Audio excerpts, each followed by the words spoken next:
Legendary designer handbags have been made with alligator skin. For some women, a handbag is more than a practical accessory. It's also a way to express their personal style. Depending on the bag's size, shape, and desired look, many exotic animal skins can be used: alligator, lizard, python, or ostrich.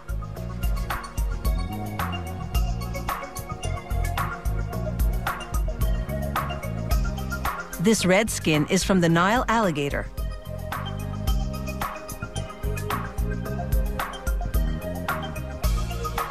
The cutter maintains the pattern in place with a weight. He cuts out the shape of the bag, leaving a border called a turning in all along the pattern.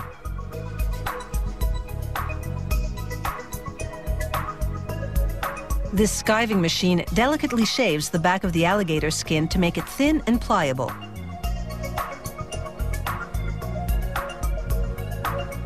A polishing jack creates a sheen.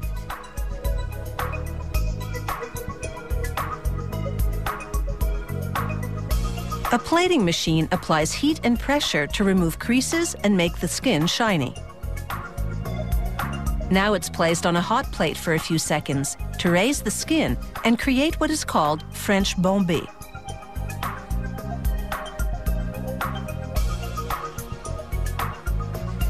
They brush rubber cement on the back of the skin and apply it to a thin piece of leather called a pliver. This will keep the bombé from flattening over time.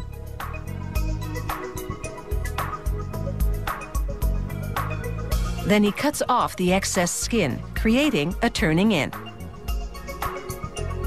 This heavy paper and foam will go inside the bag's cover to give it structure and a cushiony feel. He removes the center part of the paper to help the cover fold easily. He uses a bone folder to fold the turning in over the paper, then carefully hammers it in place.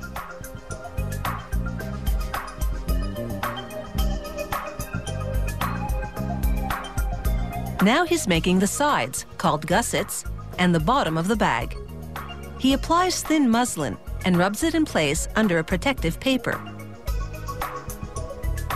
Both gussets are sewn to the bag's bottom using a very fine needle. The stitches must be as discreet as possible. The bag's lining is made of soft lamb leather called cabretta. The top half contains a magnetic circle which serves to close the bag. The brand's nameplate is also attached to the lining. The nameplate sits inside the bag, so it will only be visible when the bag is open. The pocketbook maker delicately glues the lining to the bottom of the bag. He folds the leather over with the bone folder and uses the hammer to make the juncture as thin as possible. Since the covers are glued in place, there are no stitches visible on the front and back of the bag, giving it a more luxurious look. Now he scratches the border to remove the sheen, which will help the glue adhere to the leather.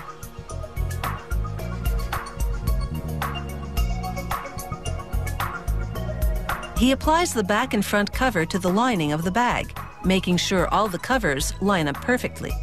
This step is only performed by experienced pocketbook makers, as it is crucial to the final look of the bag. Anything less than perfect would look like a cheap imitation. Custom-colored paints will fill in any gaps and cover any variation in the leather.